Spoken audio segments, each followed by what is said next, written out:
పాత్రికేయ మిత్రులకి నమస్కారాలు. కూటమి ప్రభుత్వం ఒక మంచి ఆశయంతో ప్రజావేదికను ఒకటి ఏర్పాటు చేసి ప్రతి సోమవారం ప్రజల సమస్యలు తెలుసుకొని పరిష్కరించాలని అధికారులకు తెలియజేస్తూ ఉన్నారు.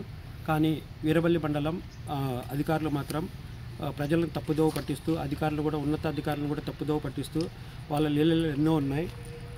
సాన్పై గ్రామంలో 669/2 లెటర్లో భూమి కొంత ఆక్రమించారని మేము ప్రిన్సిపల్ సెక్రటరీ గారు కంప్లైంట్ ఇవ్వడం జరిగింది.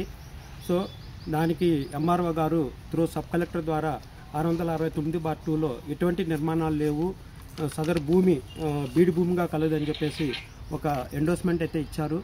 కానీ అదే ఆఫీసులో పనిచేస్తున్నట్టు డీటీ గారు 669/2లో మేము 66 సెంట్లు జగనన్న లేఅవుట్కి ఇచ్చాము, వాళ్ళు నిర్మాణాలు చేశారని చెప్పేసి డీటీ గారు ఒక ఆర్టీఐ ద్వారా ఒక రిపోర్ట్ అయితే ఇచ్చారు. ఇప్పుడు ఎంఆర్ఓ గారి రిపోర్ట్ నమ్మాలో డీటీ గారి రిపోర్ట్ నమ్మాలో అర్థం కావడం లేదు. వాస్తవంగా అయితే కన్నా డీటీ గారి రిపోర్ట్ కరెక్ట్ ఉంది.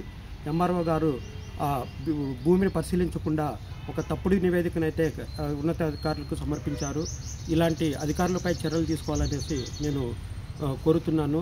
అలాగే 2012లో సాంపే గ్రామంలో అనర్హులకు పట్టాలు ఇచ్చారు. ఆ పట్టాలు రద్దు చేయమని నేను కలెక్టర్ గారిని కోరడం జరిగింది. కలెక్టర్ గారు సబ్ కలెక్టర్ గారిని ఎంక్వైరీగా ఆఫీసర్గా వేయడం జరిగింది.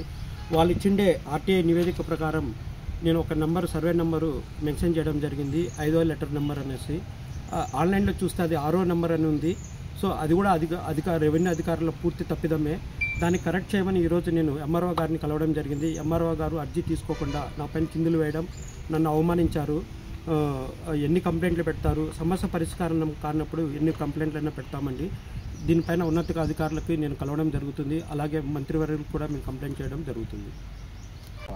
వీరవల్లి ఎంఆర్ఓ గారు, శ్రావణి గారు నా పైన చిందులు వేయడం, ఎన్ని కంప్లైంట్లు ఇస్తారు, ఎన్ని ఇస్తారు మీరు అని చిందులు వేయడం జరిగింది.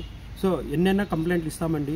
పరిష్కారం కానప్పుడు, అపరిష్కరితంగా ఉన్నప్పుడు, ఇలాంటి తప్పుడు నివేదికలు ఇచ్చినప్పుడు ఎన్నైనా ఇస్తామండి. సో ఆధారాలన్నీ మీ మీద ఉంచుతాను. మీరు కూడా ఉన్నత అధికారుల దృష్టికి తీసుకోవాల్సిందిగా మీకు కూడా కోరుతున్నాను.